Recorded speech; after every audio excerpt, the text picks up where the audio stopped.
السلام علیکم ورحمۃ اللہ تعالی وبرکاتہ۔ محترم سامعین، آج ہم آپ حضرات کی خدمت میں ایک بہت ہی اہم نمونہ لے کر کے حاضر ہوئے ہیں۔ بات چیت کا عنوان ہے خواتین سے مشورہ کرنا، یعنی اپنی فیملی میں اپنی خواتین سے مشورہ کرنا کیسا ہے، خاص کر اپنی بیویوں سے مشورہ طلب کرنا کیسا ہے۔ نارملی طور پر قرآن کریم میں کیا اس کا حکم دیا گیا ہے، اور کیا اسلام کے اندر اس بات کی اجازت ہے کہ ان سے مشورہ کیا جائے۔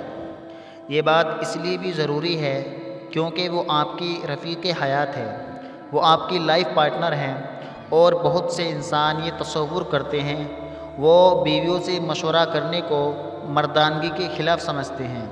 وہ اس بات کو یوں لیتے ہیں کہ عورت ناقص العقل ہے، عورت ادھوری ہے، ان سے مشورہ نہیں کرنا چاہیے۔ آئیے ہم سیرت طیبہ کی روشنی میں دیکھتے ہیں، آپ صلی اللہ علیہ وسلم کی حیات طیبہ اٹھا کر کے دیکھتے ہیں، کیونکہ آپ صلی اللہ علیہ وسلم کی حیات طیبہ کے اندر غلط کا امکان نہیں ہے۔ جب ہم سیرت طیبہ کو پڑھتے ہیں، جب ہم سنتے ہیں، تو اس میں ایک واقعہ نظر آتا ہے۔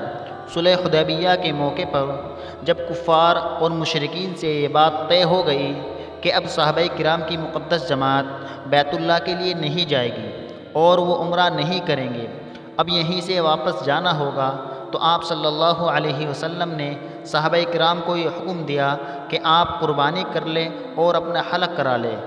لیکن صحابہ کرام پر بیت اللہ سے محرومی اور عمرے سے محرومی کی وجہ سے ان پر ایسا بوجھ محسوس ہو رہا تھا، ان کو اس دبی ہوئی صلح کا ایسا احساس ہو رہا تھا گویا کہ انہوں نے آپ صلی اللہ علیہ وسلم کی باتوں کو سنا ہی نہ ہو، گویا کہ وہ عمل میں بھی نہ لائے۔ پھر آپ صلی اللہ علیہ وسلم حضرت ام سلمہ رضی اللہ عنہا کے پاس جاتے ہیں اور ان کو ان کے سامنے یہ صورتحال پیش کرتے ہیں، تو وہ مشورہ دیتی ہیں کہ اللہ کے نبی، آپ ایک کام کیجئے، آپ پہلے خود قربانی کر لیجئے، یعنی جو آپ مشورہ ان کو دے رہے ہیں، جو آپ حکم ان کو دے رہے ہیں، اگر وہ عمل نہیں کر رہے ہیں تو آپ پہلے اس پر خود عمل کر لیے۔ تو آپ صلی اللہ علیہ وسلم نے حضرت ام سلمہ کی بات مانی اور پہلے خود قربانی کر لی اور حلق کرا لیا۔ تو آپ صلی اللہ علیہ وسلم کو دیکھتے ہی تمام صحابہ کرام نے اس پر عمل کرنا شروع کر دیا۔ دیکھیے یہاں اس بات سے پتہ چلتا ہے کہ آپ صلی اللہ علیہ وسلم نے اپنی بیوی سے مشورہ کیا ہے، اور بھی بہت سی جگہوں پر یہ بات ثابت ہے۔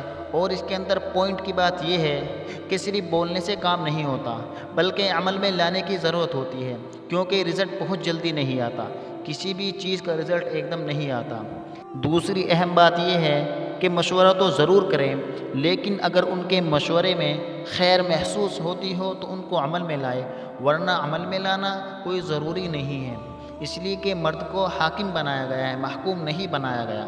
آپ یہ نہیں کہ آپ ان کی ہر بات ماننا شروع کر دیں، اور ایسا بھی نہیں کہ آپ ان کو نظر انداز ہی کرنا شروع کر دیں، ایسے تو گھر برباد ہو جاتے ہیں۔ کسی کو بھی ہلکے میں نہیں لینا چاہیے۔ اسی پر ہم نے ایک لطیفہ پڑھا تھا، وہ آپ کے سامنے پیش کرتے ہیں کہ ایک مرتبہ ایک کسان اور ایک پروفیسر سفر کرتے ہیں ساتھ میں۔ اب پروفیسر جو پڑھے لکھے ہوتے ہیں وہ کسان سے کہتا ہے کہ آپ ایک کام کیجئے، ہم دونوں آپس میں سوال جواب کرتے ہیں، اور جس پر جواب نہیں دیا جائے گا وہ 100 روپے دے گا۔ تو کسان آدمی کہتا ہے کہ بات تو آپ کی صحیح ہے، اس سے ہمارا ٹائم پاس بھی ہو جائے گا، لیکن آپ پڑھے لکھے زیادہ ہیں، تو اگر آپ جواب نہیں دیں گے، آپ مجھ کو 100 روپے دیں گے، اور میں کم پڑھا لکھا ہوں، اور اگر میں جواب نہیں دوں گا تو میں 50 روپیہ دوں گا۔